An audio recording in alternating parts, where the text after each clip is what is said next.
రండి, నిర్గమకాండము 25వ అధ్యాయం 31వ వచనాన్ని చదువుకొని మన ధ్యానాన్ని ఆరంభించుకుంటాం. నిర్గమకాండం 25వ అధ్యాయము, నిర్గమకాండం 25వ అధ్యాయము 31వ వచనం మనం చదువుకొని మన ధ్యానాన్ని ఆరంభించుకుంటాం.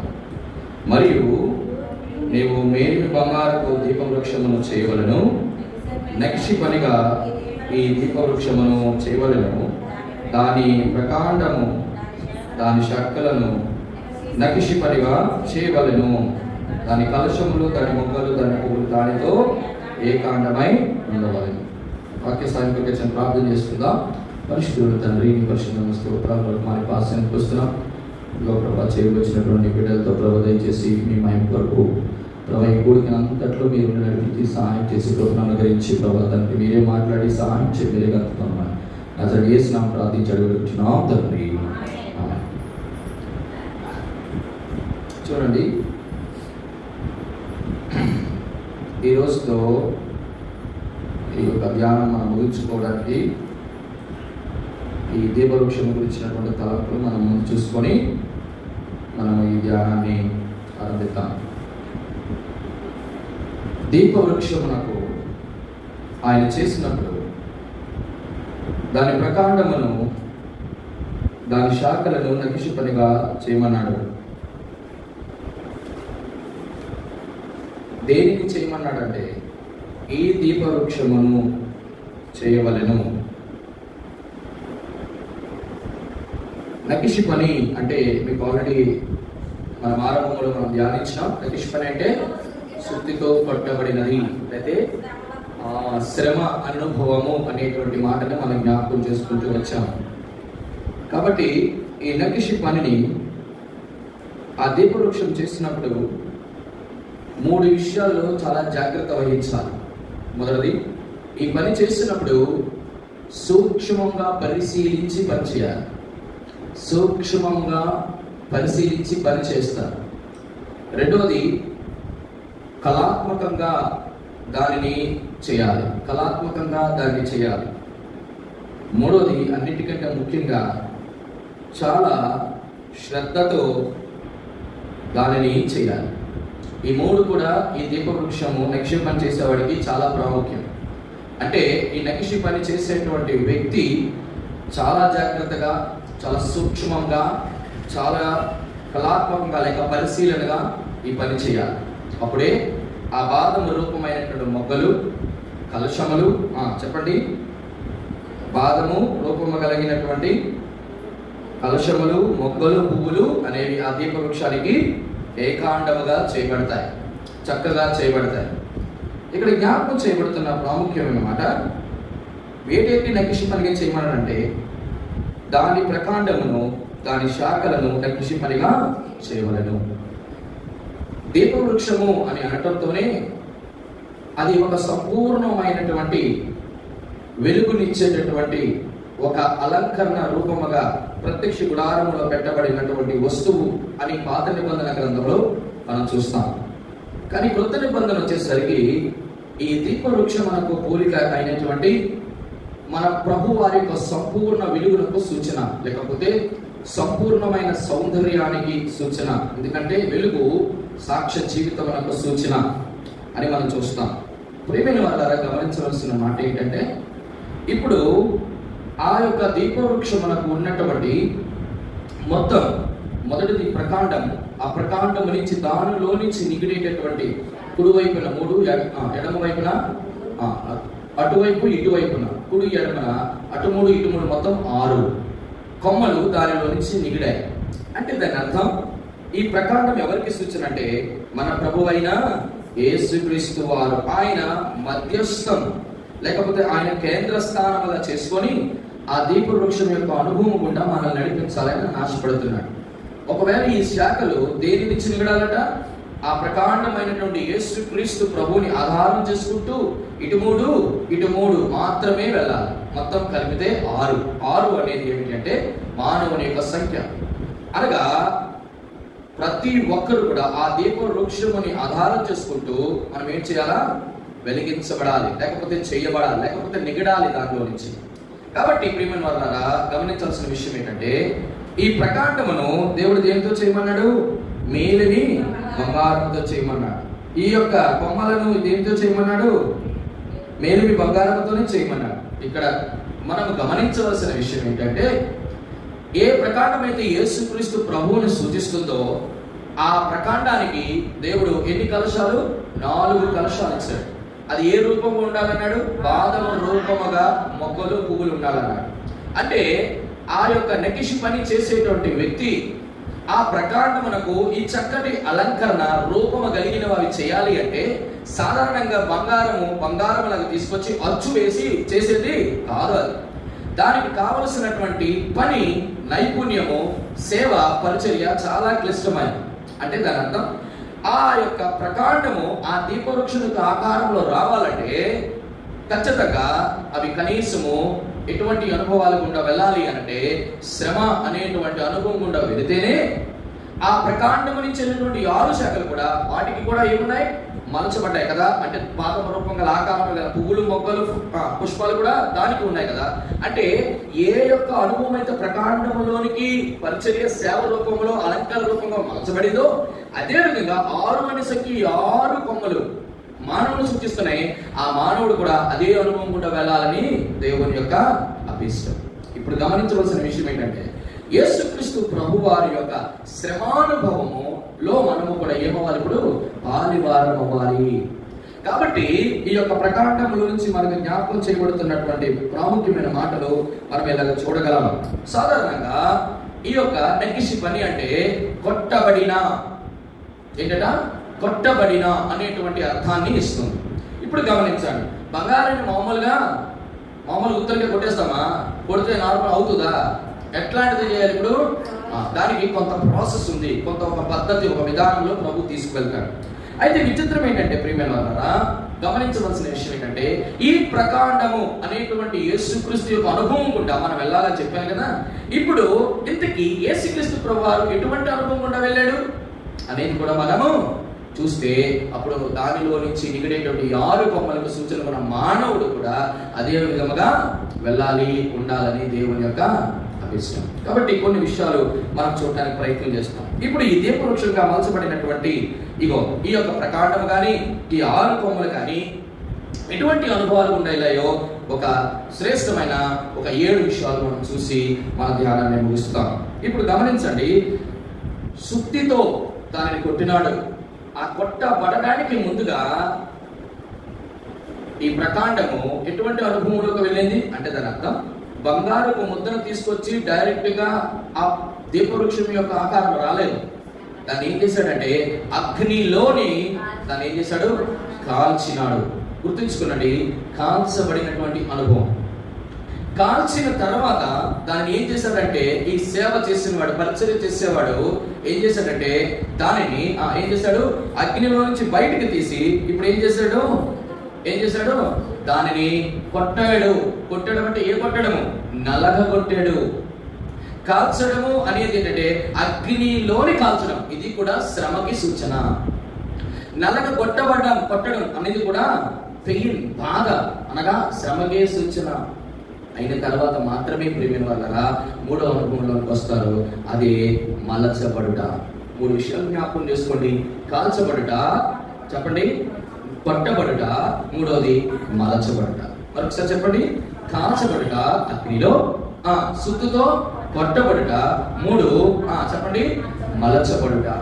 ఈ 3 అనుభవాలు కూడా ఎవరైతే వెళ్తారో వాళ్ళే ప్రత్యక్ష గుడారములోని దీప వృక్షము వలె నిత్యము వెలగడానికి ఒక సౌందర్య అలంకరణ రూపమైనటువంటి వస్తువుగా దేవుడు వాడుకుంటాడు. దేవుని నామానికి మహిమ కలుగును గాక. ఇప్పుడు ప్రాముఖ్యమైన విషయం గమనించండి. ఇంతకీ దేవుడు ఎవరిని కాలుస్తాడు? దేవుడు ఎవరిని కొడతాడు? దేవుడు ఎవరిని మలుస్తాడు? ఈ 3 అనుభవాలు గుండా మనం వెళ్ళగలిగితేనే మనం కూడా దేవుని మందిరములో ప్రత్యక్ష గుడారములు అందరము కూడా నిత్యము వెలిగేటటువంటి దీప వృక్షం వలె ప్రభు కొరకు మనము వాడబడగలము. విచిత్రం చెప్పన అటువంటి ఆకారంలో మనం మలచబడాలా, అగ్నిలో కాల్చబడాలా, కొట్టబడాలి సుత్తితో. కాబట్టి దీని అంతటిని ఏమంటామంటే శ్రమ అనొచ్చు, హింస అనొచ్చు, బాధ అని కూడా అనొచ్చు. ఇటువంటి అనుభవాలు కూడా వెళ్ళింది కాబట్టి దేవుడి వృక్షం అనేది ప్రత్యక్ష గుడారంలో ఒక దివ్యమైన మనోహరమైన ఘనమైన పాత్రగా దేవుడు ప్రత్యక్ష గుడారంలో వాడుకున్నాడు. ఇప్పుడు గమనించారు. ఇప్పుడు ఎటువంటి దానిని దేవుడు కాలుస్తాడు? ఎటువంటి దానిని దేవుడు కొడతాడు? ఎటువంటి దానిని మనం దేవుడు మలుస్తాడు అంటే అక్కడ రాయబడి వచ్చిన మాట ఏంటంటే చెప్పండి, ఆ 31వ వచనం చెప్పండి. మరియు మేలిమి బంగారముతో దీపవృక్షమును, అంటే దాని అర్థం ఏంటంటే ఈ ప్రపంచంలో అతి విలువైనది ఏంటి అంటే మేలిమి బంగారం. అంటే దాని అర్థం మేలిమి బంగారము కలిగినటువంటి వ్యక్తిత్వం కలిగిన వారిని మాత్రమే దేవుడు కాల్చడానికి, కొట్టడానికి, మలచడానికి ఇష్టపడతాడు. మీకు అర్థం నేను చెప్పిందా?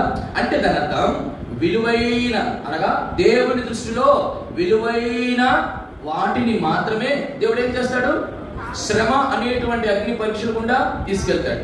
శ్రమ అనేటువంటి నలగ కొట్టడం, అందుకే ప్రయాసపడి గాలి వాన చేత కొట్టబడిన దానా. చెప్పండి, ఇప్పుడు ఏమంటాడు కదా, నేను నీ లాంఛనములతో నీ కట్టడమును కట్టుదు. దేవుడు ఎంత గొప్పవాడు చూడండి. 3వ అంటాడు, నేను మలుస్తాను. ఎలా మలచాలి? మలుచడము అంటే ఆయన చిత్తానుసారంగా మలుస్తాడు. అంతేనా అర్థం?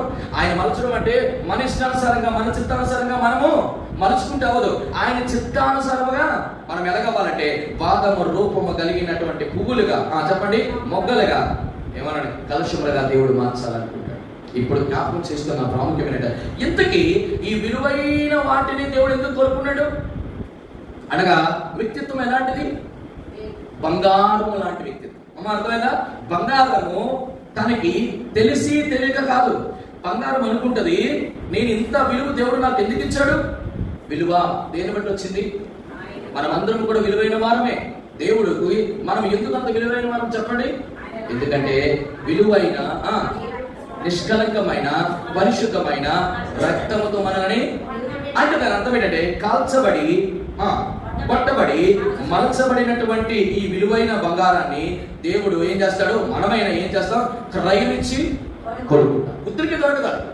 అందుకే ఈ విలువైనది గమనించండి, విలువైన బంగారానికి మరింత విలువ ఇవ్వాలని. అర్థమైందా మీకు?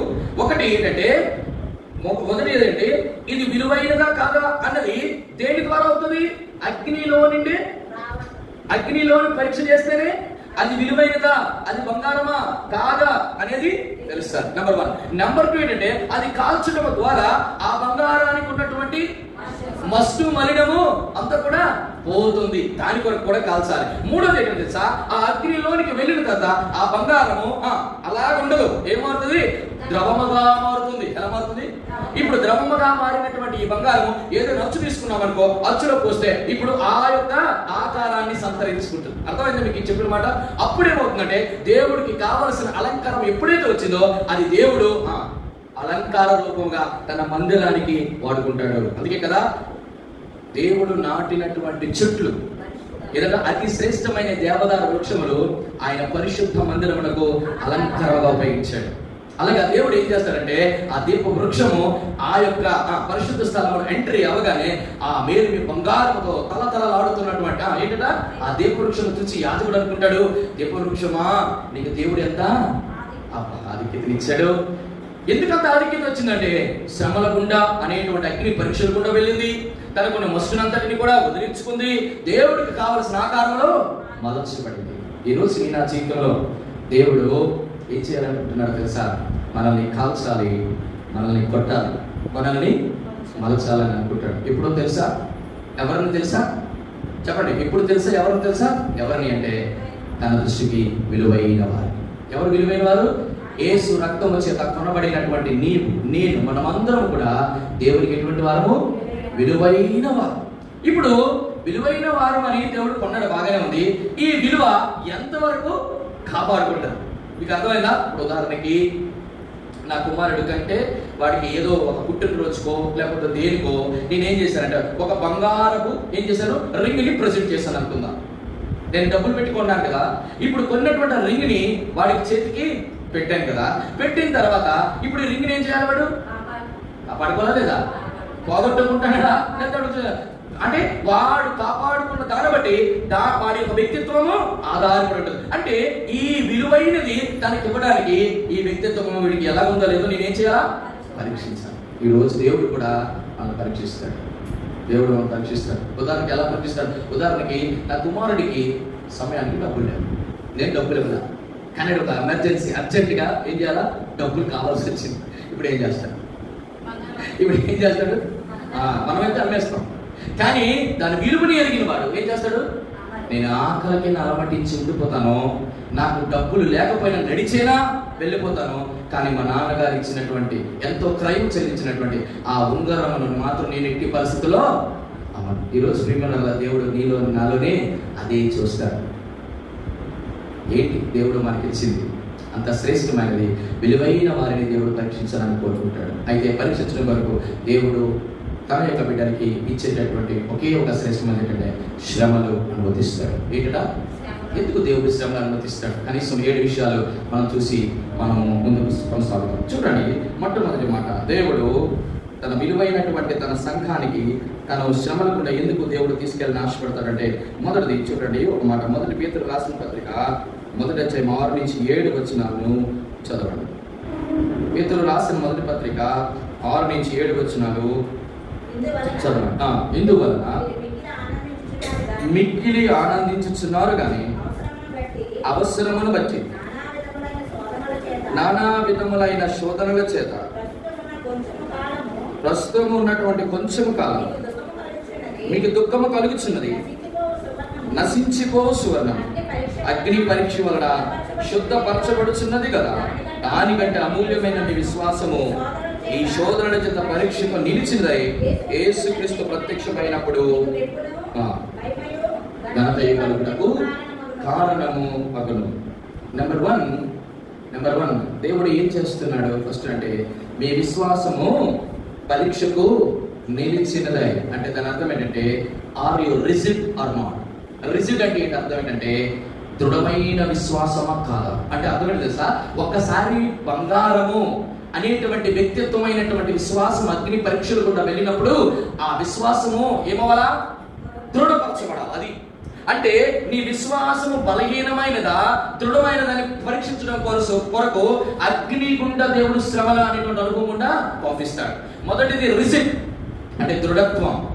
రెండోది ఏం చేస్తాడు తెలుసా? అగ్ని గుండా పరీక్షించినప్పుడు నీ విశ్వాసానికి అంటుకున్న మస్టు, ఏ మస్టు? అవిశ్వాసం అనే మస్తుని ఏం చేస్తాడంటే కాల్చి ఏం చేస్తాడు? తీసేస్తాడు. It recedes, it refines. ఏంటట రిఫైనింగ్ అంటే అర్థం ఏంటి? శుద్ధపరుస్తుంది, దృఢపరుస్తుంది, శుద్ధపరుస్తుంది. మూడోది అంటాడు, మీ యొక్క విశ్వాసం అగ్ని పరీక్షకు నిలిచినదే మెప్పు మహిమ ఘనత కలుగుటకు కారణం. You will be received a great reward. అర్థమైంది నేను చెప్పిన మాట. మొదటిది రిసిడ్, రెండోది రిఫైన్, మూడోది రివార్డ్. దేవుడు ఎంత గొప్పవాడండి! ఎందుకు దేవుడు తన బిడ్డలని విలువైన వారికి ఇచ్చాడంటే, నా బిడ్డలు చాలా విలువైన వారు, వారికి శ్రమలు అనుమతిస్తే వారి విశ్వాసము బలహీనము కాదు, దృఢముగా బలముగా మార్చబడాలని శ్రమలు పంపిస్తాడు. రెండోది ఏంటంటే, తన విశ్వాసము గుండా ఈ శ్రమల గుండా వెళ్ళినప్పుడు వాడి అవిశ్వాసపు యొక్క మస్తుని దేవుడు ఏం చేస్తాడంటే తొలగించడానికి, ఆ యొక్క విశ్వాసము ద్వారా ఏంటగా ఖచ్చితంగా నేను ఇవ్వబోయేటటువంటి బహుమతి పొందుకోవడానికి దేవుడు ఇష్టపడ్డాడు. ఈరోజు దీపవృక్షం ద్వారా మనం నేర్చుకోబోతున్న ఒక శ్రేష్టమైన అంశం ఏంటి అంటే, దేవా నా జీవితంలో శ్రమను ఎందుకు అనుమతించావు అని ఎప్పుడు అనంతో, ప్రభా నేను ఎందుకు ఈ శ్రమల గుండా వెళ్ళాలి అని ఏ రోజు ప్రభు మీద సనగొద్దు. అసలు నాకే ఎందుకు ఈ శ్రమలు వస్తున్నాయి అని దేవుని యందు సందేహ పడొద్దు. నీ జీవితంలో ఈ విషయాలు ఎప్పుడైతే మనం ఆలోచించమో, శ్రమల ద్వారా వచ్చేటటువంటి దృఢత్వం, శ్రమల ద్వారా వచ్చినటువంటి పరిశుద్ధత, శ్రమల ద్వారా మనకు అనుగ్రహించిన బహుమతిని కోల్పోతాం. అదే చెప్పినమాట, దేవా నాకు శ్రమలు అనుగ్రహిస్తున్నావు మంచిదే, కానీ విచిత్రమే తెలుసా, ఆ శ్రమలని తట్టుకునేటువంటి శక్తి బలము నాకు దయచేయి అని ప్రభు దగ్గర ప్రార్థించారు. ఈరోజు ఎంతమంది మనం ఉన్నాం? మన జీవితంలో ఒకవేళ దేవుడే విశ్వాసాన్ని అబ్రహాము వలె పరీక్షిస్తే మనము ఆ శ్రమల ద్వారా మన విశ్వాసాన్ని ఏమైనా బలపడుతున్నామా? మన విశ్వాసము బలమైనదిగా మార్చబడుతుందా, లేకపోతే ప్రతి చిన్నదానికి, ప్రతి శ్రమకి, ప్రతిసారి కూడా అవిశ్వాసపు అనేటువంటి మరకలు, డాగులు అంటించుకుంటూ ఉన్నామా? ఒకవేళ అటువంటి మరకలు, డాగులు మస్ట్ ఏమైనా అంటించుకుంటే ఆ శ్రమలు గుండా రెండు అనుభవాలు దేవుడు తీసుకువెళ్ళి ప్రతిదాన్ని ఏం చేస్తాడు? నానా, నేను ఎందుకు నీకు శ్రమలు అనుగ్రహించానో తెలుసా? చెప్పండి. నీలో ఉన్న ప్రతి అవిశ్వాసపు డాగు, అవిశ్వాసపు మచ్చ, చెప్పండి, మస్తుని ఏం చేస్తాడు? శుద్ధీకరించాడు. ఎవరైతే ఆ శుద్ధీకరణ నుంచి బయటకు వస్తాడో ఏమంటాడు? అది ఒక బహుమతిగా దేవుడు వేస్తాడు. మీరు చూడండి, ఇప్పుడైనా ఒక వ్యక్తికి ఒక శ్రేష్టమైన బహుమతి ఏదైనా ఇవ్వాలనుకుంటే ఏది ఇస్తాడు? బంగారాన్ని ఇస్తాడు. భర్తకి భార్య ఇవ్వాలన్న భార్యకి మరి ఈరోజు ఏమి ఇస్తావు? దేవుడి కొరకు ఏమి ఇస్తావు? దేవా, నేనే నీకు శ్రేష్టమైన బంగారాన్ని. దేవుడికి మనం ఇచ్చేటటువంటి బంగారం ఏది? విశ్వాసము. అది చాలా ప్రాబ్లం.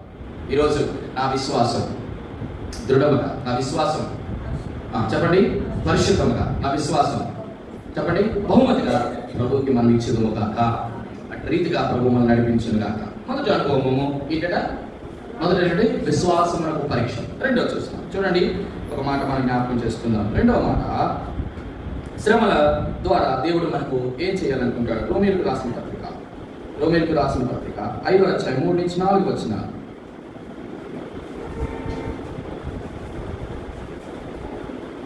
రోమీయులకు రాసిన పత్రిక 5వ అధ్యాయం 3 నుంచి 4 వచనం. అంతేకాదు శ్రమ ఓర్పును, ఓర్పు పరీక్షను, పరీక్ష నిరీక్షణను కలుగు చేయని ఎరిగి శ్రమల యందు అతిశయపడుదును. చూడండి, రెండవది, దేవుడు మనకి శ్రమలు, దీపవృక్షము అగ్ని చేత కాల్చబడి, చెప్పండి, సుత్తుతో కొట్టబడి దేవుడి చిత్తానుసారంగా మలచబడటం గల కారణం ఏంటో తెలుసా? దేవుడు ఆ దీపవృక్షం అనేటువంటి మనలని దేని కూడా తీసుకెళ్తాడో తెలుసా? శ్రమల గుండా తీసుకువెళ్ళి మనకి ఏం కలుగు చేయాలని? ఏం నేర్పించాలని? ఓర్పు నేర్పించడం మాత్రమే కాదు, ఓర్పు వలన పరీక్ష, పరీక్ష వలన నిరీక్షణ కలిగి చేయని ఎరిగి అందులో శ్రమల యందు అతిశయ. శ్రమల యందు ఏమైనా అతిశయపడే వాళ్ళు ఎవరు ఉన్నారు మనలో?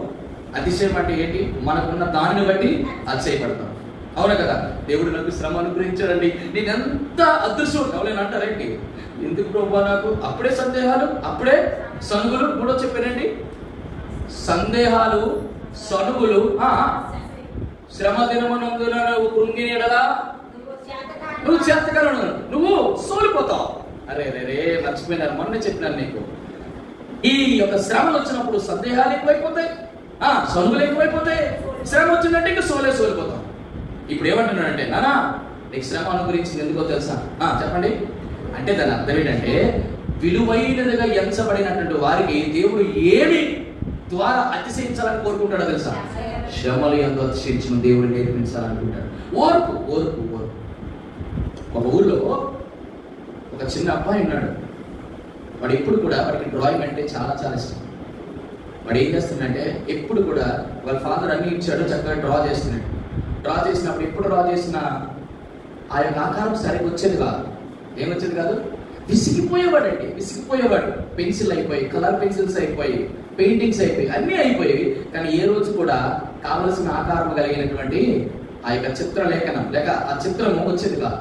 వాళ్ళ నాన్నగారి దగ్గరికి వచ్చాడు, అన్నాడట, డాడీ ఎన్నిసార్లు ప్రయత్నిస్తున్నాను కానీ ఏంటట, నాకు కోపం వచ్చేస్తుంది, ఇంకా నాకు జీవితంలో నాకు ఈ డ్రాయింగ్, పెయింటింగ్ చేయడము రాదు, ఇంకా రాదు నాకు అనుకుని విసిగిపోయి, వేసారిపోయి, చిరాకు వచ్చి, వైరాగ్యం వచ్చినటువంటి పరిస్థితుల్లో వారి డాడీ అన్నారట, నాన్న నువ్వు ప్రయత్నించి ప్రయత్నించి ప్రయత్నించి చూడు, ఖచ్చితంగా ఏమవుతావు?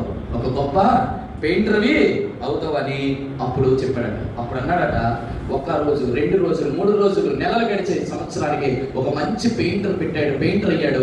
ఆ పెయింటింగ్ తీసుకెళ్లి పెద్ద ఎగ్జిబిషన్ లో ఎగ్జిబిట్ చేశాడు. చాలా మంది వచ్చి ఎవరు ఈ యొక్క పెయింటింగ్ ని డ్రా చేశారని ఆ యొక్క పెయింటింగ్ ని గురించి మాట్లాడుకునేవారు, ఆ పెయింటింగ్ గురించి గొప్పగా చెప్పుకునేవారు. కొన్ని లక్షల రూపాయలకి అది అమ్ముడుపోయిందట. అప్పుడు ఆ యొక్క, సార్ మీరు ఇంత అద్భుతంగా ఈ యొక్క చిత్రము వేయడానికి గల కారణం ఏంటి? మీరు ఎప్పటి నుంచి మీరు ప్రాక్టీస్ చేశారు? ఎంతగా మీ లక్షలకు అమ్ముడు పోవడానికి గల కారణం ఏంటి అని అడిగినప్పుడు ఆ వ్యక్తి చెప్పిన మాటలు ఏమన్నాడు తెలుసా? కష్టాలే నా గురువు, చెప్పండి, ఓర్పే నా ఆయుధం అన్నాడు. ఏంటా? కష్టాలే నాకు గురువుగా మార్చబడ్డాయి, ఓర్పే నాకు విజయము అనుగ్రహించాడు. ఓర్పే దేవుడు నాకు విజయంగా మార్చాడు, కష్టాలే నాకు గురువుగా మార్చాడు. ఈరోజు దేవుడు ప్రతి ఒక్కరిని శ్రమపరచడానికి, ఎందుకంటే ఆ గురువు అనేటువంటి ఆ కష్టం నుంచి ఓర్పు అనేటువంటి విజయాన్ని నువ్వు పొందుకోవడం. దేవుడు మనకి ఎందుకు అనుగ్రహిస్తారంటే ఓర్పు ఓర్పు ఓర్పు ఓర్పు. ఎందుకు ఓర్పు? నేను ఎన్నోసార్లు చెప్పాను, ఓర్పు అనేది సహనానికి ప్రతీక. ఎందుకు సహించాలి మనం? సహించిన వారమైతే ఏలుదుము ఆయనతో. అరే ఎన్నిసార్లు చెప్పినా. ఈరోజు రానున్న రోజుల్లో ప్రభు మహిమ నుంచి మనం వచ్చినప్పుడు ఏంటంటే మనము ఆయన సింహాసనం మీద కూర్చొని దేవుడు మనకిచ్చిన అధికారంతో ఏం చేస్తాం? అందుకే కదా బైబిల్లోని మత్తయి సువార్త 5వ అధ్యాయంలో సాత్వికుల గురించి మాట్లాడతారు, సహించిన వారి గురించి మాట్లాడతారు. సాత్వికులు ధన్యులు, వారు భూలోకమును ఏం చేస్తారు? భూలోకాన్ని స్వతంత్రించుకుంటారు. భూలోకాన్ని స్వతంత్రించుకోకర్లేదు, కానీ మన సహనం, మన ఓర్పు ఒక వ్యక్తిని ప్రభు వైపు నడిపిస్తే అంతకంటే గొప్ప ఉద్దేశం లేదు. దేవుడు రెండోది ప్రతి ఒక్కరికి ఓర్పును నేర్పించడం కొరకు ఏంటంటే ప్రపంచంలో నాకు తెలిసి బైబిల్ గ్రంథం మొత్తంలో అంత ఓర్పు కలిగిన వాడు ఒక్కలే. ఎవరు? అంత ఓర్పు కలిగిన వాడు యోబు. ఎటువంటి ఓర్పు కలిగినాడు? ఏ ఓర్పు కలిగినాడు? మనకన్నీ ఓర్చుకోవడం అంటే మామూలు ఓర్చుకోవడం కాదు. అది ఓర్చుకోవడం అంటే మామూలు ఓర్చుకోవడం కాదు. మనం చిన్నదానికి ఓర్చుకోలేము ప్రియమైన వాళ్ళరా. చిన్న మాటకి మనం ఓర్చుకోలేము. మనం ఏదైనా నిందేసినారనుకో, మనం ఏమైనా తప్పుగా మాట్లాడినారనుకో, అనుకోకుండా మనం ఏమన్నా అనుకో, మనం ఏమనుకోవాలి తెలుసా? దేవా నాకు ఓర్పు నేర్పించడం కొరకే కదా నా మీదకి అత్తను రేపావు. అత్తను ఏమనుకోవాలి? నా కోడల్ని నా మీదకి రేపడానికి కదా దేవుడు రేపితే ఎలాగుంటుంది తెలుసా? చెప్పండి. ఇద్దరి మధ్య వివాదం ఏంటంటే అగ్గి గడ్డి మీద అగ్గేసినట్టు ఉంటుంది. అంటే దాని అర్థం ఏంటంటే తెలుసా? దేవుడట నీకు నాకు శ్రమల ద్వారా ఓర్పు నేర్పించడానికి ఇష్టపడతాడు. ఇప్పుడు నేను ఒక మాట అన్నా, పాత నిబంధనలో యోబు అయితే కొత్త నిబంధనలో నా యేసుక్రీస్తు ప్రభావం ఇచ్చినటువంటి వాళ్ళు నమ్మలేదు. ఎందుకో తెలుసా? అంత పరిశుద్ధుడు అయినటువంటి యేసు ప్రభుని ఏమన్నారో తెలుసా? అయ్యో ఒక్కొక్క మాట నేను చెప్పలేను. ఆ మాటలు ఎన్ని మాటలు ఉన్నాయి తెలుసా? ఉదాహరణకి ఎలా మాటనా, అసలు ఎంత పరమ పరిశుద్ధుడు అయినటువంటి దేవుడిని ఏమన్నా తెలుసా? నువ్వు త్రాగబోతువి అన్నారా లేదా? రెండోది ఏం తెలుసా? దెయ్యములు పట్టిన, అయ్యో ఆయన నోటు వాక్కు చేత ఎంతో మంది రోగులను స్వస్థపరిచి దెయ్యములను వెళ్ళగొట్టినటువంటి ఆ సర్వ సృష్టికర్తని యేసుక్రీస్తు ప్రభువారిని ఏమన్నాడు? ఒక్క మాటేనన్నాడా? ఒక్క మాటను బదిలించాడా? ఒక్క మాటను బదిలించాడే? అనలేదే. మరి యేసు ప్రభు నమ్ముకున్న మన జీవితంలో ఎందుకు మనకు ఓర్చుకోలేకపోతున్నాం? నాకు చాలా కోపం అన్నయ్యా, నేను ఒక మాట అంటే తట్టుకోలేదయ్యా. అసలు వారు నా మీద ఉండవేటయ్యా, అసలు నా వ్యక్తిత్వం ఏంటయ్యా? నీ వ్యక్తిత్వం మనుషుల దగ్గర కాదు. ఏంటంటే నీ వ్యక్తిత్వం సరైనదో లేదో నీకు నీ ప్రభువుకి తెలియాలి. ఫస్ట్ ప్రభా నాకు ఏది అనుమతి ఇచ్చినా దేని కొరకు? సహించడం కొరకు. ఈరోజు దీపవృక్షము వలె మనం మార్చబడలేకపోతున్నామంటే, మనం ఓర్చుకోవడం లేదంటే దాని అర్థం ఏంటో తెలుసా? ఏదైతే విలువైన రక్తంతో నిన్ను నన్ను కొనుక్కున్నాడో అటు ఆ విలువని ఏం చేస్తున్నాం? పోగొట్టుకుంటాం. దేవాదేవుడు ఏమంటాడు తెలుసా? నేను చెప్పను ఒక మాట, ఓర్పు అనేది నువ్వు చూపిస్తే ఆ ఓర్పు ద్వారా సాతానుడి మీద దేవుడు ఏం చేస్తాడు? విజయ కేతనం ఎగరేస్తాడు, ధ్వజమునెత్తుతాడు. ఏమంటాడు తెలుసా? యోబు దగ్గరికి వెళ్ళి, యోబు గురించి ఏమన్నాడు? నా సేవకుడైన యోబు దేని గురించి? సాతానుతో ఏం చేశాడు? సవాల్ ఇస్తాడు లేదా? మన గురించి ఇస్తాడు కదా దేవుడు. నిజంగా యేసు ప్రభు కానీ మనం కానీ ఒక చిన్న అవకాశం ఇచ్చి నా గురించి సాతాను ట్రై చేయమని చెప్పు ప్రభు అని అన్నాడు. కానీ నీ కుమార్తె ఎలాంటిది అని అంటే వెంటనే వచ్చి ఏమి లేదు, నువ్వు వేసిన కంచెని తీని నా తాడాకేంచో చూపిస్తాను. 3 ఎత్తుల కంచెని తీసాడు అనుకో, అప్పుడు మన తడాకేంటో అర్థమైపోతుంది. అంతెందుకు మన అత్తకి, మన కోడలకి, అత్తకి కోడలకి అత్తకి, మామూలుకి అక్క, అత్తకి కోడలకి, ఏంటి ఇదంతా కూడా కొంచెం కూడా సహనం లేదే, ఓర్చుకోలేకపోతున్నామే. ఇంకెప్పుడు యేసుక్రీస్తు ప్రభు త్వరగా రాబోతున్నారు. ఏంది ఇది? ఇంకా ప్రభు నమ్ముకున్నామని అనుకోకండి. మా అత్త మంచిది కాదు, మా డాడీ మంచిది కాదు, మా మామయ్య మంచిది కాదు, మా అక్క మంచిది కాదు, మా చెల్లి కాదు, సంఘంలో విశ్వాసం మంచిది కాదు, మరి ఎవరు మంచిది? నిజమే చెల్లి తమ్ముడా, నువ్వు దేవుడి కొరకు బలంగా నిలబడితే నీ మీదకి గాలి తుఫాను చేత పట్టబడిన మాటలు ఎన్ని వచ్చినప్పటికీ కూడా ఏమంటాడు? నేను నీలాంజనంలో నీకును కడతాను. దేవుడు ఉన్నాడయ్యా. ఓర్చుకోలేమా మాత్రం? రేపు పొద్దున్న ఈ మాటలే ఓర్చుకోలేని వాళ్ళము రేపు సువార్తకి వెళ్తే కొడతారు, తిడతారు, నెడతారు. ఏం చేస్తారు? ఆఖరికి మరణానికి కూడా అప్పగిస్తారు. అప్పుడు ఏం చేస్తాం? అందుకు వచ్చేంత బాబు అనవసరంగా అనుకుంటావా? అలాంటి పరిస్థితుల్లో కూడా మనం చేయడానికి లేదు. దేవుడు అంటున్నాడు, నా శ్రమల ద్వారా నీకు ఓర్పు నేర్పించాలి. ఇదిగో చూడు ఒకసారి యోగుని, ఒక్కొక్కసారి చూడు కొత్త నిబంధనలు యేసుక్రీస్తు ప్రభువు నా శ్రమలు అనుభవించినటువంటి వారికి ఓర్పుని నేర్పించాలని దేవుడు ఇష్టపడ్డాడు.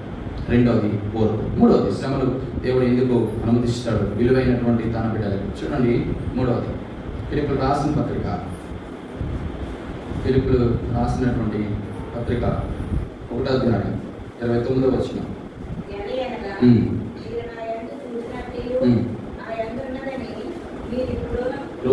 ఫిలిప్పీయులకు రాసిన పత్రిక 1వ అధ్యాయం 29. ఎలయనగా చూచినట్టు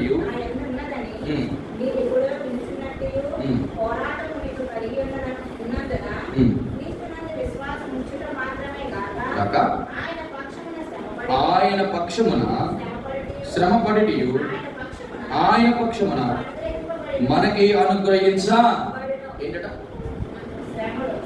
దాని అర్థం ఏంటో తెలుసా ప్రేమైన? ఆయన యందు విశ్వాసం ఉంచడము మనకు అనుగ్రహం మాత్రమే కాదు, కానీ నిజంగా నువ్వు ఆయన పక్షముగా ఉన్న వాడవైతే ఆయన యొక్క శ్రమలలో కూడా నేను పాలివారం అయిపోతాం. ఆయన యొక్క శ్రమలో పాలువాడైపోతాం. యేసుక్రీస్తు ప్రభువు శ్రమ దేనిలో అనుభవించాడు? చూడండి 1 పేతురు రాసిన పత్రిక 4వ అధ్యాయం 1వ వచనం. 1 పేతురు 4వ. మీరు నాటి మనసును అంటే ఆయుధముగా ధరించుకోవడం అంటే ఏంటి? ఇక్కడ క్రీస్తు శరీరమందు శ్రమ పడ్డాడు కనుక మీరు అట్టి మనసును అంటే ఆయుధంగా ధరించుకోవడం అంటే క్రీస్తు శరీరం అందు ఎలా శ్రమపడి ఉంటాడు? ఆయుధంగా ఏం ధరించుకున్నాడు? ఎట్టి మనసు ధరించుకుని ఉంటాడు? శరీరము ద్వారా వచ్చేటటువంటి ప్రతి శ్రమను ప్రభువారు ఎదిరించడానికి ఆయన పడ్డ పాటలు ఇన్ని కావు. అందుకే మన ప్రధాన యాజకుడు మన బలహీనతలలో చెప్పండి సహానుభవం కలిగిన వాడు కనుక మనకు అన్ని విషయాల్లో ఆయన సహాయం చేయాలనుకుంటున్నాడు. కానీ విచిత్రం ఏంటో మన శరీరం ముందు ఎప్పుడు కూడా శ్రమ పడ్డానికి ఇష్టపెట్టుకో. అందుకంటాడు ఎవరైతే యేసుక్రీస్తు మనసును ధరించుకుంటాడో శరీరం ముందు శ్రమ పడాలని ఇష్టపడతాడో ఆయన ఏం చేస్తాడు తెలుసా? మనుజ ఆశలను అనుసరించి నడుచుకోడు. చెప్పండి మొదటి ఏంటి? మనుజ ఆశలను అనుసరించి నడుచుకోడు. మనుజ ఆశలను అనుసరించి నడుచుకోకపోవడానికి 2 ఉంటాయి. 7 తెలుసా? మొదటిది ఎఫెసీయులకు రాసిన పత్రిక 2వ అధ్యాయం 2వ వచనం అంటాడు, మీరు వాటిని చేయొచ్చు వాయుమండల సంబంధమైన చదవండి అధిపతిని అనుసరించి అనగా అవిధేయులైన ఇప్పుడు ప్రేరేపించు అనే శక్తికి అధిపతిని అనుసరించి ఈ ప్రపంచ ధర్మము చొప్పున మునుపు నడుచుకుంటుంది. తర్వాత వారితో కలిసి మనమందరం కూడా చూడండి శరీరము యొక్కయు మనసు యొక్కయు కోరికలను మనుజాసులను అనుసరించి నడుచుకోకపోవడం అంటే అర్థం ఏంటంటే శరీరానికి 2 కోరికలు. చెప్పండి మనుషులకు 2 కోరికలు ఉంటాయి. మొదటి శరీరపు కోరికలు, మనసు యొక్క కోరికలు. శరీరానికి కావలసిన కోరికలను తీర్చుకోవడం కొరకు మనసు యొక్క కోరికలు లేక ఇచ్చలు నెరవేర్చడం కొరకు మనం కొనసాగిస్తుంటే యేసుక్రీస్తు ప్రభు వారి యొక్క శ్రమానుభవం ఆ శరీరంలో ఆయన పడిన పాటలు మన శరీరంలో పడలేదని అంటాడు. చూడండి అపోస్తలుడైన పౌలు ఎంత చక్కగా ఈ మాట రాస్తాడో. చూడండి ఒక మాట కొలస్సీయులకు రాసిన పత్రిక 1వ అధ్యాయం 24వ వచనం. కొలస్సీయులకు రాసిన పత్రిక 1వ అధ్యాయం 24. ఇప్పుడు మీరు మీ కొరకు నేను అనుభవించిన శ్రమలయందు సంతోషించుచు సంఘము అను ఆ శరీరము కొరకు క్రీస్తు పడిన పాటలలో కొదువైన వాటి యందు నా వంతు నా శరీరమందు సంపూర్ణము చేయించిన అంటే దాని అర్థం ఏంటో తెలుసా? యేసుక్రీస్తు ప్రభువారు చెప్పండి తన యొక్క వధువు సంఘము తన భార్య కొరకు పడినటువంటి పనిపాట్లలో శ్రమలలో ఇంకా ఏమైనా మిగిలిపోతే అవట అపోస్తలుడైన పౌలు తన సేవా పరిచర్యకు వచ్చినప్పుడు ఆ పొదువైనటువంటి చెప్పండి ఆ పాట్లు లేక శ్రమలను నా శరీరం మందు నేను ఏం చెల్లి మనం అనిపిస్తుంది ఏమైనా సంఘంలో ఒక విశ్వాస గురించి ఏమైనా అనుభవించగలమా? సంఘంలో ఉన్నటువంటి ఒక సభ్యుడి కొరకు మనం ఏమైనా త్యజించగలమా? మనం ఏమైనా ఆ వ్యక్తి కొరకు మన శరీరం ముందు ఏమైనా శ్రమ అనుభవించగలమా? అంటే దాని అర్థం ఏంటో తెలుసా? సంఘంలో ఇద్దరున్నారు, వచ్చారు, అంత పరిచయం అయిపోయింది, భోజనాలు ఏమీ లేవు అంటే అర్థమేంటి? అంత ఖాళీ అయిపోయింది, ఇంకా ఉన్నది ఒక్కరికే వస్తుంది ఆ భోజనం. ఇప్పుడు ఉదాహరణకి ఇద్దరున్నారు, ఇద్దరికి ఏం చేయాలి? సంఘం పంచుకోవాలి. యాక్చువల్గా పంచితే ఎవరికి రాదు. ఇప్పుడు ఒక మాట, అన్న 3 రోజులు ఉపవాసం ఉన్నానన్న, 3 రోజులు ఉపవాసం ఉన్నానన్న. ఆయన చెప్పకమంటే, అన్నా నువ్వు 3 రోజులు ఉపవాసం ఉన్నావు కదా, నువ్వు 3 రోజులు ఉపవాసం ఉన్నావు. కానీ విచిత్రం ఏంటో తెలుసా? ఆ బలహీనుడైన ఆ విశ్వాసి కొరకు, ఆ బలహీనుడైనటువంటి ఆ యొక్క వ్యక్తిత్వం కలిగిన ఆ వ్యక్తి కొరకు నువ్వేం చేయాలో తెలుసా? ఏం చేయాలా? అన్నా నేను ఆకలితో ఉంటాను, పర్వాలేదు, మీరు సంపూర్ణంగా భోజనం చేయండి. ఎందుకో తెలుసా? ఆ వ్యక్తి యొక్క అవసరం ఎరగడమే కాదు, ఆ వ్యక్తి యొక్క బలహీనతను కూడా నువ్వు ఎరిగి ఆయన కొరకు నువ్వు త్యాగం చేస్తే క్రీస్తు యొక్క చెప్పండి క్రీస్తు యొక్క ఆ శరీరం అందు పడిన పాటలలో నీవు కూడా ఒక పాలి పారస్తుడుగా మార్చబడు. అది విచిత్రం ఏంటో తెలుసా? వారి కొరకు మనకి సమర్పణే ఉండదు. విచిత్రం ఏంటో తెలుసా? అందుకని మనం ముందుకు వచ్చిపోతామేమో. భోజన నిమిత్తం ప్రభు పని మనం ఎప్పుడు పాటు చేయడానికి ఉండకూడదు. ప్రియమైన శ్రమ ఏమనిపిస్తున్నాం? వినడం మాత్రం కాదు, దేవుని వాక్యం వినడం కాదు, దాన్ని అనుసరించి ప్రవర్తించడం. చాలా క్యాజువల్ గా వింటాం, క్యాజువల్ గా వదిలేస్తాం. ఒక వ్యక్తి అన్నాడట, మాస్టర్ గారు మీరు ఎంత చెప్పినా కూడా నాకు ఈ చెవులో నుంచి వెళ్ళి ఈ చెవులో నుంచి వచ్చేస్తుందండి, ఏది కూడా ఏంటట గుర్తుండడం లేదంటే. అవునా? ఆ గురువు గారు అన్నారట, నిజమేరా అన్నాడట. అది ఎలా మాస్టర్ గారు మీరు చెప్పగలరంటే, అరే ఆ సౌకి ఈ సౌకి మధ్య ఏముండాలి? బుర్ర ఉండాలి కదా. ఈ చెవులో వెళ్ళింది ఈ చెవులో వచ్చేస్తున్నట్టు నీ బుర్రలో ఏం లేదు. అరే ఈ చెవుకి మధ్యలో ఏముండాలి? అరే నీకు బుర్ర లేదు కదరా, అందుకే ఇందులో తీసుకెళ్ళి ఇందులో నుంచి. ఇప్పుడు ఈ చెవులో వెళ్ళింది, ఇందులో స్టోర్ అవ్వాలంటే మధ్యలో ఏముండాలి? అంతే కదా. తర్వాత ఉంటాయో లేవో తర్వాత నీ ఇష్టం, నీ చిత్తానుసారం ఉంచుకుంటూ లేకపోతే తెలియదు. వాడేమన్నాడు, నిజమేలా ఈ రోజు వరకు ఈ చౌకి మధ్యన నీ బుర్ర నాకు ఎప్పుడు కనబడలేదు అన్నాడట గురువు గారు. అలా ఏంటంటే ప్రేమ యేసుక్రీస్తు ప్రభువారి యొక్క శ్రమలో మనం పాలువారము అవుతున్నామంటే అర్థమేంటో తెలుసా? మన జీవితంలో మన జాషులను అనుసరించి నడుచుకొనక, మన జాషులు అంటే ఏంటి? శరీరం యొక్క మనసు యొక్క కోరికలు నెరవేర్చుకోం. ఏం చేస్తాం తెలుసా? ప్రభుకి ఇష్టానుసారంగా నడుచుకుంటామంటాడు 1 Peter 4:1. ఏమంటాడు? ఇక నుంచి నా ప్రభుకి ఇష్టానుసారంగా. చూడండి, 4 వచ్చే 1వ వచనం చదువుతామా? 2వ వచనం. పడేను మిగిలిన కాలము ఇక మీద అనుసరించక నడుచుకోండి, అది దేవుని ఇష్టం అనుసరించి నడుచుకున్నట్లు. చూడండి, పాపము దగ్గర జోలి మనకు దేవునికి ఇష్టానుసారంగా మనం నడవగలిగితే మన జీవితంలో శరీర ఆశలను మనసు ఆశలను కూడా త్యజిస్తాం. ఎందుకు ప్రభా నాకు శరీరం ఈ ఆశలు ఎందుకు? మనకి విచిత్రం కదా, ఈ రెండే ఇప్పుడు ఎందుకు మనకి విజయం రావడం లేదు? శరీరం మీద మనం ఎందుకు విజయం పొందుకోలేకపోతున్నాం? మనసు యొక్క కోరికల మీద మనం ఎందుకు విజయం పొందుకోలేకపోతున్నాం? కారణం ఏంటో తెలుసా? మనకి ఏం జ్ఞాపకం ఉండడం లేదు. జ్ఞాపకం ఉండదు. నా యేసుక్రీస్తు తన శరీరం మందు పడినటువంటి ఆ శ్రమలు మనకు జ్ఞాపకం ఉంటే ఆటోమేటిక్గా నా ప్రభు కొరకు తన శరీరం మందు శ్రమ పడ్డాడు, ఈ రోజు నా ప్రభు కొరకు నేను శ్రమ పడ్డా. అంటే అర్థం ఏంటో తెలుసా? పాపములకు నువ్వు దూరంగా ఉంటే నీ శరీరపు ఆశలు మనసు యొక్క ఇచ్చలు ఎప్పుడు మన ఎందుకు నెరవేర్చుకో. 3, దేవుడు ఏమంటున్నాడంటే, ఎందుకు దేవుడు శ్రమలు అనుభవిస్తాడు ఈ దివ్య వృక్షానికి అనంటే, రెండోది కదా, ఆయన శ్రమలలో పాలివాడము అగున్నట్లు మనల్ని మలుచుకుంటాడు. మొదటిది ఏంటి? విశ్వాసం మనకు పరీక్ష కొరకు ఏంటంటే రిసిప్ట్, రిఫైన్ అండ్ రివార్డ్. దృఢత్వము లేక బలము ఇవ్వటం కొరకు, ఆ శుద్ధిపరచడం కొరకు, బహుమానం కొరకు. రెండోది ఏంటి? ఓర్పును నేర్పించడం కొరకు. మూడోది ఆయన శ్రమలలో పాలివారము ఎట్లు మనం చెప్పగలము. ఆయన మనం పాలివారంగా ఉన్నామా లేదో, ఆయనతో అంటుకట్టబడి ఉన్నామా లేదో అని నిరూపించడం కొరకు దేవుడు శ్రమలను ఒక విశ్వాసీ జీవితంలో అనుమతిస్తాడు. మూడోది చూసాం, 4 చూడండి. 2 కొరింథీయులకు రాసిన పత్రిక 12వ అధ్యాయము 9వ వచనం. 2 కొరింథీ 12:9. అందుకు నా కృప నీకు చాలును, బలహీనతలు యందు నా శక్తి పరిపూర్ణమగుచున్నది అని చెప్పాను కాగా, క్రీస్తు శక్తి నా మీద నిలిచిన నిమిత్తం విశేషముగా బలహీనతలకు ఒక సంతోషం రచేయబడదు. నేను ఎప్పుడు బలహీనను అప్పుడునే బలవంతుడను. క్రీస్తు నిమిత్తం నా కలిగిన బలహీనతలను, నిందలలోను, హింసలోను, ఉపద్రవంలోను నేను సంతోషించుచున్నాను. ఎవరి నిమిత్తం? ఎవరి నిమిత్తం? క్రీస్తు నిమిత్తము నాకు కలిగిన బలహీనత, నింద, ఇబ్బంది, హింస, ఉపద్రవములు నేను నా దేవుడు 4వది ఏం చేస్తాడో తెలుసా? శ్రమలు ఎందుకు అనుమతిస్తాడంటే శ్రమలలో సంతోషించడం ఎట్లో నేర్పిస్తాడు. శ్రమలలో ఎవరైనా శ్రమలలో సంతోషించేవారు ఎవరైనా ఉన్నారా ప్రపంచంలో? అబ్బా దేవుడు నాకు ఎంత మంచి శ్రమించడానికి సంతోషం. ఎప్పుడు దేవుని మందికి కొంచెం శ్రమ వచ్చినప్పుడు, కొంచెం శ్రమ కానీ మనకు కలిగితే, కొంచెం హింస, కొంచెం ఇబ్బంది, కొంచెం నింద, కొంచెం ఉపద్రవం, కొంచెం వస్త్రహీనత కలిగితే మనం అన్ని ప్రభువుకే దూరం అయిపోతాం. కానీ అపోస్తలుడు పౌలు అంటాడు, నా బలహీనతలలో, నా నిందలలో, నా హింసలలో ఎవరి నిమిత్తం? క్రీస్తు నిమిత్తము నేను సంతోషించడానికి కారణం ఏంటో తెలుసా? నేను నా కృప నీకు.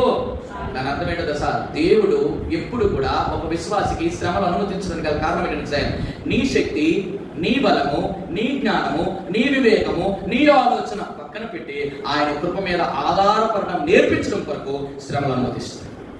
అందరూ నేను చెప్పినమాట, నా కృప నీకు చాలును దేవా. నా శరీరంలో ఏముంది? ముళ్ళుంది. నేను 3 మార్లు ప్రార్థన చేశాను, కానీ ఏ రోజు కూడా నా బలహీనతను తీయట్లేదు, నా నిందలు తీయట్లేదు, నా హింసలు, నా కష్టాలు తీయట్లేదు, నా బాధలు తీయట్లేదు అని అంటే ప్రార్థన చేస్తే అపోస్తలుడు పౌలుకి అంటున్నాడు, పౌలా పౌలా నా కృప. ఒకవేళ ఈ మాట కానీ ఒకవేళ మనం ప్రార్థన చేసినప్పుడు యేసు ప్రభు వారే డైరెక్ట్ గా దర్శనంలో వచ్చి నా కృప నీకు చాలు, నా కృప నీకు చాలు అంటే ఏమంటాం? ఏమనగలం? ఏం సమాధానం చెప్పగలం? ప్రభు దేవా అంటే నా ప్రార్థనకి ఇంకా విముఖత లేదా, విడుదల లేదా? నేను ఈ జబ్బుతో బాధపడాల్సిందేనా? ఈ యొక్క నడుము నొప్పుతో బాధపడాల్సిందేనా? ఈ కాలు నొప్పుతో బాధపడాల్సిందా? ఎప్పుడు కూడా నా భార్య నా మీద ఎటగా ఎప్పుడు యుద్ధమేనా? ఎస్, అలా ఉంచుతాడు అంతే దేవుడు. ఏమంటాడంటే పక్కన చిన్న ట్యాగ్, ఏంటి ట్యాగ్ లైన్? నా కృప నీకు చాలు. ఎంత శ్రేష్టమైన దేవుడు అండి. శ్రమలు ఎందుకు అనుమతిస్తాడు తెలుసా? దేవుడికి నువ్వు విలువైన వాడు. విలువైన వారికి దేవుడు శ్రమలు అనుమతిస్తాడు.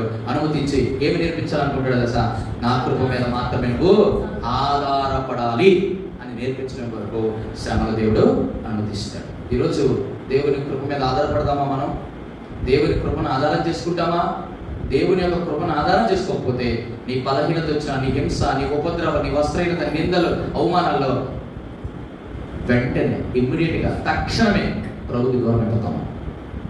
అపోస్తలుడైన పౌలు లాంటి వాడే కృప మీద ఆధారపడితే మరి నీవు నేను ఎంత ఆధారపడాలి? ఎన్ని మాటలు చెప్పారు ఇప్పుడు?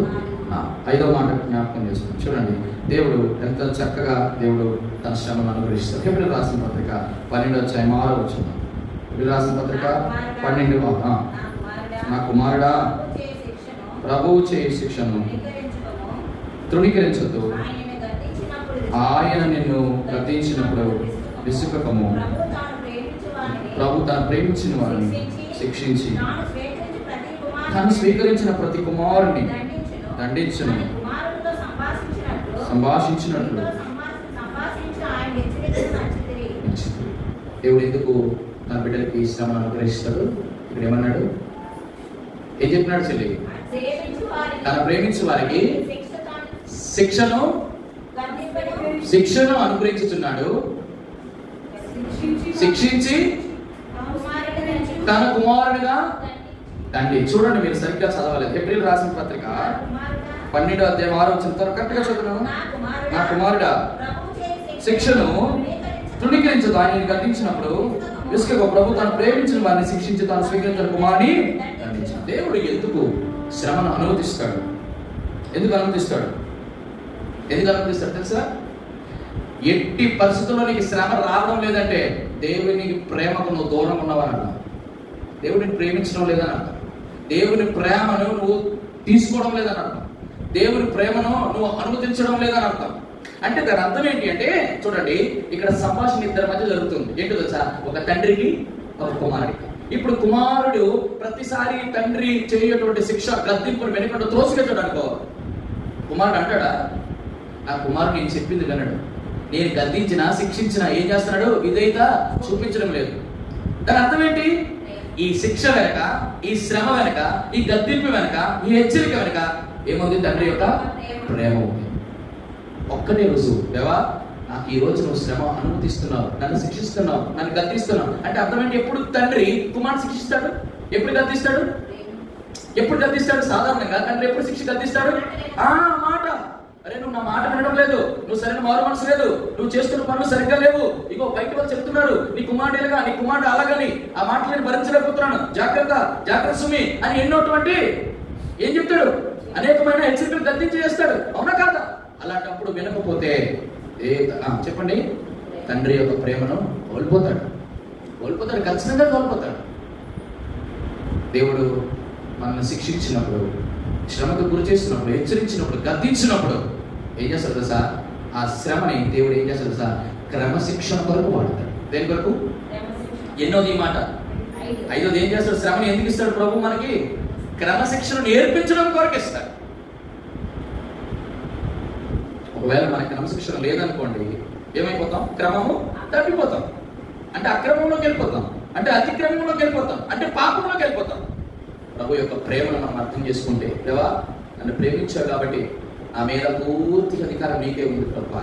ఇగో నేను శిక్షించిన, నువ్వు శిక్షించినా, నువ్వు గద్దించినా, నువ్వు హెచ్చరించిన ఒక మాట కొరకు. దేని కొరకు తెలుసా? చూడండి, అదే 12వ అధ్యాయం 10వ వచనం, 9-10 వచనాలు చదువుతాం. 9-10. మరియు శరీర సంబంధులైన తండ్రులు మనకు శిక్షకులై ఉండి వారి ఏదో వైపుతులు కలిగి ఉంటుంది, అట్లయితే ఆత్మలకు తండ్రి అయిన వారికి మరి ఎక్కువగా లోబడి బ్రతకవాలని కదా.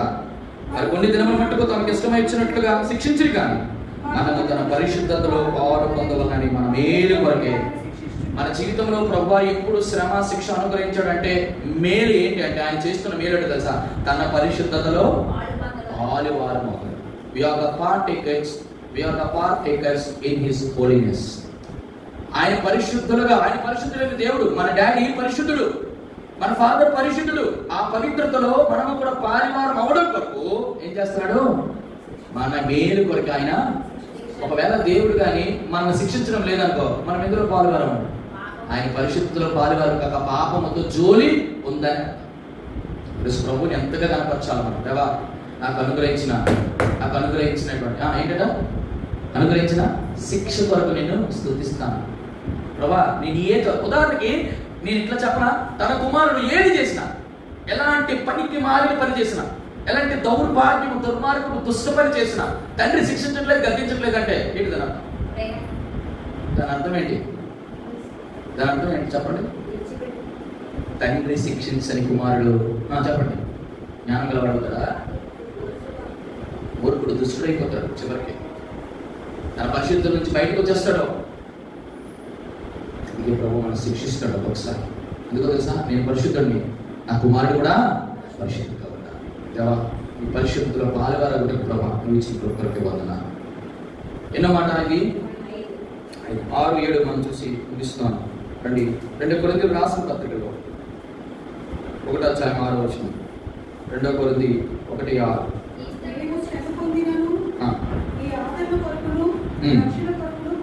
పొందుదము, మేము ఆదరణ పొందినను, ఆదరణ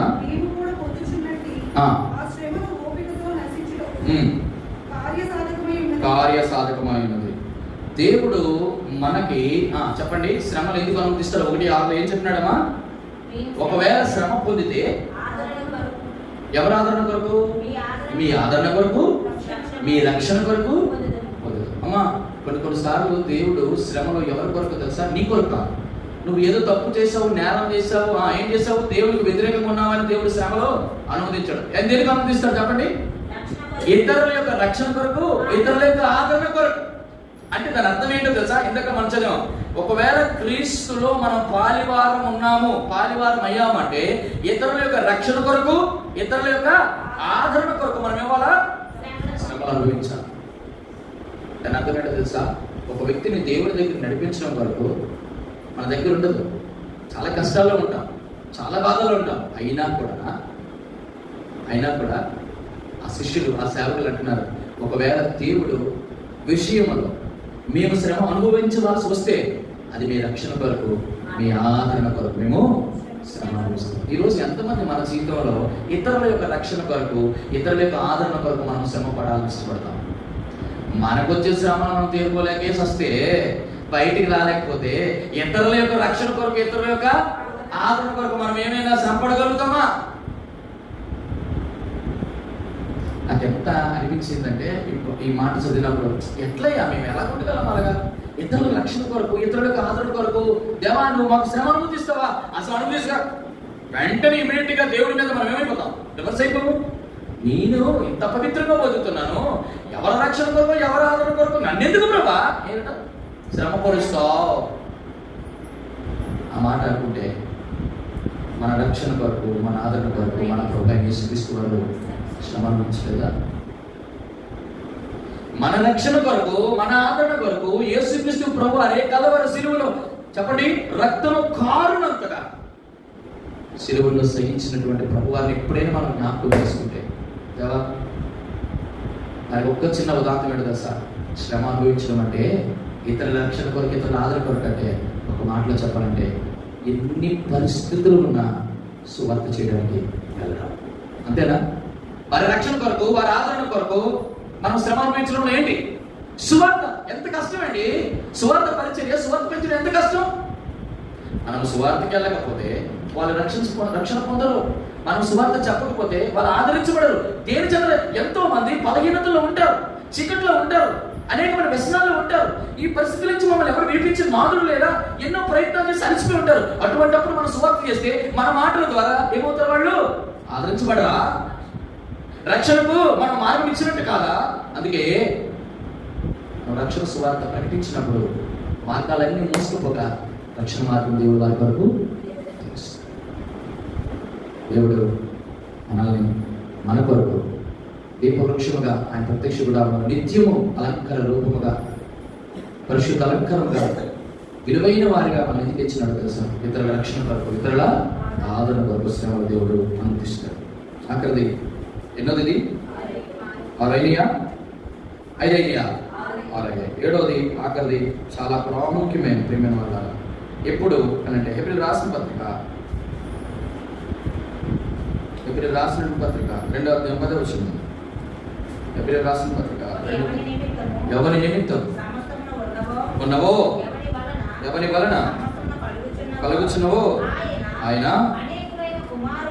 అనేకమైన కుమారులు మహిమకు తెచ్చుచుండగా వారి రక్షణకర్త యేసుక్రీస్తు ప్రభు వారిని శ్రమల ద్వారా సంపూర్ణ చేయుట ఆయనకు తగు. ఏం చేస్తాడు? శ్రమ ద్వారా సంపూర్ణలు చేస్తాడు. అమ్మా, ఒక వ్యక్తి సంపూర్ణముగా మార్చబడాలి అంటే ఎన్ని సంపూర్ణత? 7 సంపూర్ణత గురించి నేను బైబిల్లో ఒకసారి మీకు చెప్పాను, గుర్తుందా మీకు? మొదటి సంపూర్ణ దేనిలో సంపూర్ణత కావాలి? ఒక సంపూర్ణత చెప్పండి. విశ్వాసములో సంపూర్ణులు కావాలని అంటాడు. రెండో సంపూర్ణత చెప్పండి. పరిశుద్ధతలో సంపూర్ణత, పరిశుద్ధులు సంపూర్ణులు ఉన్నట్లు అంటాడు. ఇవన్నీ ఉంటాయి కానీ అసలు ప్రేమలో సంపూర్ణ, ఇది చాలా ప్రాముఖ్యమండి. విశ్వాసములో, పరిశుద్ధతలో, ప్రేమలో, ఇలాంటివన్నీ సంపూర్ణత రావాలంటే ఒక్కటే ఆయన ఉపయోగించే ఆయుధం ఏంటి? మీరు అనొచ్చు, ప్రభా ఈ సంపూర్ణతలో ఎందుకు ప్రభా నాకు అని ఒకవేళ అడిగితే దేవుని యొక్క సమాధానం ఏంటో తెలుసా? 2 కొరింథీ 4:16-18 చూసి మనం ముగిస్తాం. 2 కొరింథీ 4:16-18. కావున మేము ఆధార్యపడము, మా బాహ్య పురుషుడు కృషించుచున్నాను, మా అంతరంగిక పురుషుడు దినదినము నూతన పరచబడుచున్నది.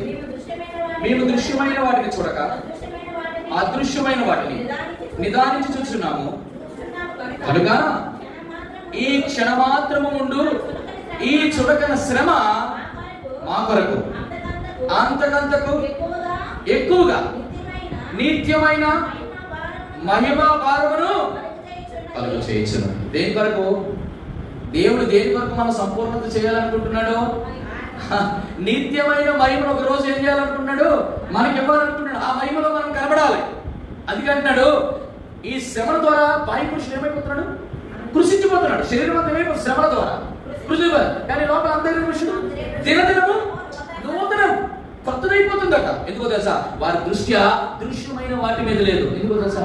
అదృశ్యమైన పునాదులైన పట్టణం కొరకు నిత్యమైనటువంటి ఆ యొక్క మహిమ కొరకు దేవుడు మనల్ని సంపూర్ణ చేయాలని ఆశపడుతున్నాడు. లేవా? సంపూర్ణ చేయాలి. నిత్యమైన మహిమలో మనం పాల్గొనడం వాళ్ళకి ఏం చేయాలి? శ్రమలు వెళ్ళాలి. అగ్ని చేత కాల్చబడాలి. చెప్పండి. శుద్ధులతో అగ్ని వంటి వాక్యము, శుద్ధు వంటి వాక్యం చదివించాలా? అగ్నిలో కాల్చబడాలి వాక్యం ద్వారా. శుద్ధు లాంటి వాక్యం ద్వారా పట్టుబడాలి. చెప్పండి. దాని చిత్తానుసారంగా దేవుడు మలుస్తాడు. అప్పుడే పరిశుద్ధ ప్రత్యక్ష గుడారంలో అద్భుతమైన అలంకార రూపమైన దీపవృక్షముగా నువ్వు ఉంటావు. అప్పుడు అది నెక్స్ట్ పని. అంటే నెక్స్ట్ పనిగా దేవుడు ఎందుకు చేయమన్నాడంటే 7 ఇంతల అనుభవం కొరకు. ఎవరైతే ఈ 7 అనుభవంలోనికి రాగలుగుతారో వారే విలువైన వారు. వారే ప్రత్యక్ష గుడారంలో దీపవృక్షముగా నిత్యము వెలిగేటటువంటి వస్తువుగా, సాధనంగా దేవుడు వాడుకుంటాడు. అటు రీతిగా మనందరినీ దేవుడు నెక్స్ట్ పనిగా చేసి తన యొక్క ప్రత్యక్ష గుడారం, తన మందిరంలో అందరినీ పరిచారకులుగా, చెప్పండి, నిత్యము వెలిగేటటువంటి దీపవృక్షంగా వాడుకొనును. Praise the lord.